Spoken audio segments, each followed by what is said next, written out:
Welcome to Sarah. An acquaintance of mine asked me to make him a mallet, a wooden mallet. He didn't want it to be for use, he wanted it to be a decorative item, so that allowed me to use a bit more freedom in the wood that I chose, because it wouldn't have to survive hitting things all the time, meaning that it allowed me to use some softwoods instead.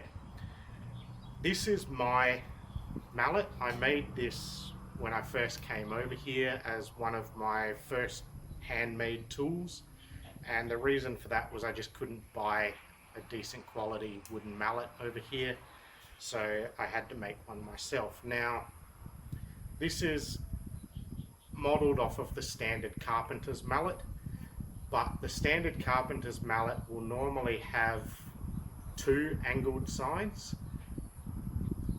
and that will allow you to use the one for chiseling, but you then often also needed another one with a big flat side for knocking joints in, and that meant you had to have two mallets. So I designed on Fusion 360 a mallet that would allow me to have it balanced in the middle still, but have the angled side as well as a flat side.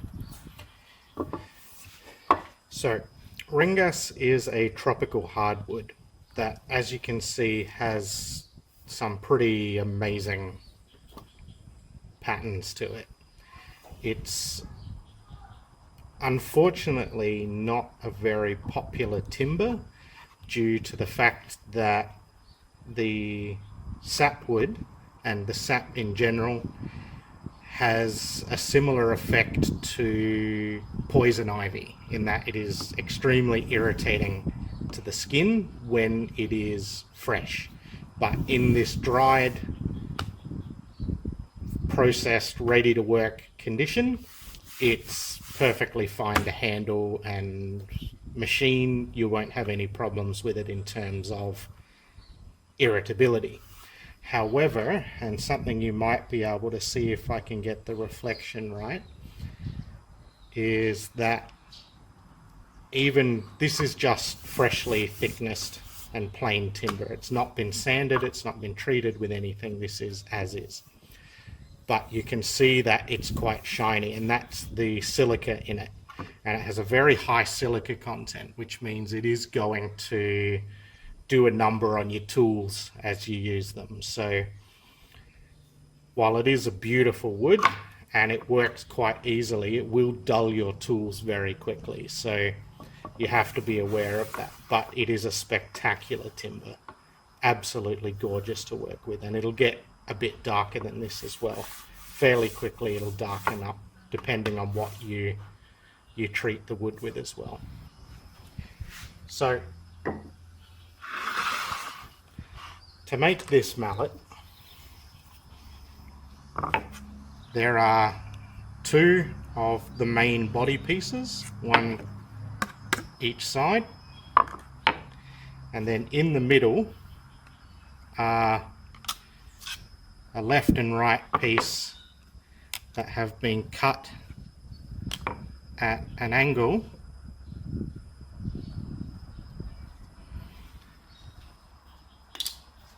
to allow for the handle to go up through the middle, which is then cut and split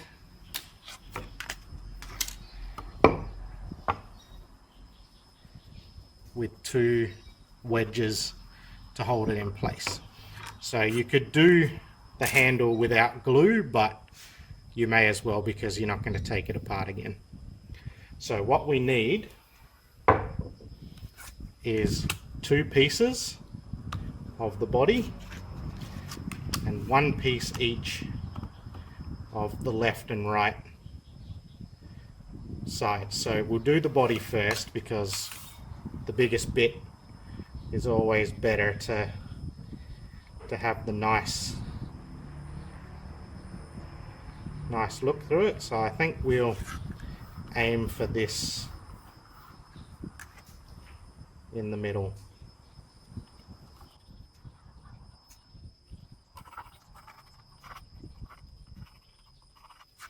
That'll be one side.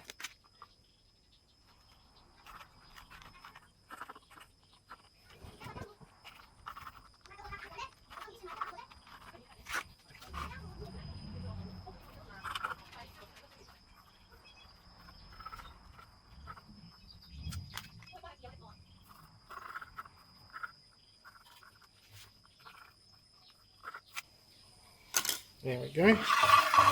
So that should have the nice stripe through the middle, and these are hidden inside anyway, so the only thing you'll see is the top and the front and a little bit of the bottom, so it doesn't have to have a nice pattern through these two. But this one is for the handle,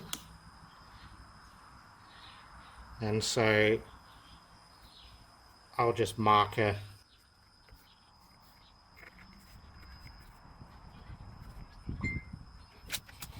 and this is Selangan Batu, which is another tropical hardwood. This is a very hard hardwood, but for a handle it's quite heavy, and so it'll feel good in the hand, which is why I want this one.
Look at that. Isn't that gorgeous?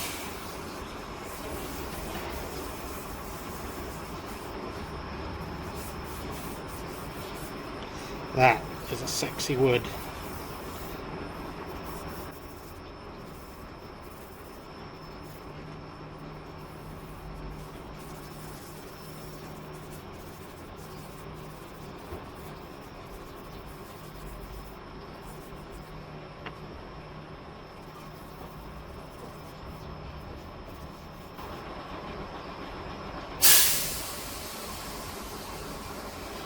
Now, there is beauty in almost every wood Some woods, they just put a little bit more effort into, don't they?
So here we are at the end, and it's turned out pretty well. The Rengas wood looks fantastic. It glints in the sunlight like it's got some mica in it, and it looks fantastic when it's out there. I've put a coat of carnauba wax over the outside of it just so that it even shines a little bit more. The handle feels good to hold, and it's quite a comfortable grip even without the leather thong like I did on this one. Again, that was just a personal choice. I kind of wanted to do it. I thought it would look alright. Plus that leather will absorb a bit more of my sweat as I'm working with it, give me a better grip. This one feels quite nice. It's not perfectly round, it's slightly oval, and so that makes it fit nicer in your hand. You don't want perfectly round handles, they don't feel right. So that's what I gave it on this one. And these woods do look quite nice together. As I said, this one's the Selangan Batu and this one is the Rengas, and pretty sure he'll be happy with it. So if you want to make it, I'll leave a link down in the description so you can download the files for it and make one yourself. The handle is something that is best done however you want, whatever feels good in your hand. As you're shaping the handle, pick it up, hold it, make sure that it feels right for your hand, because that's who you're making it for. So do what you want, do what looks good to you, and do what feels good to your hand. Remember, it's good to be able to choke up on the mallet at times for when you're doing chiseling to get that extra bit of control. So I usually like to have the angled side to be slightly more rounded, just so that it fits into that sort of position for your hand. It's something that you'll find out as you design it. Thanks for watching, and like if you liked it, subscribe, all that sort of stuff, and I'll see you in the next one. But most importantly, have fun making things.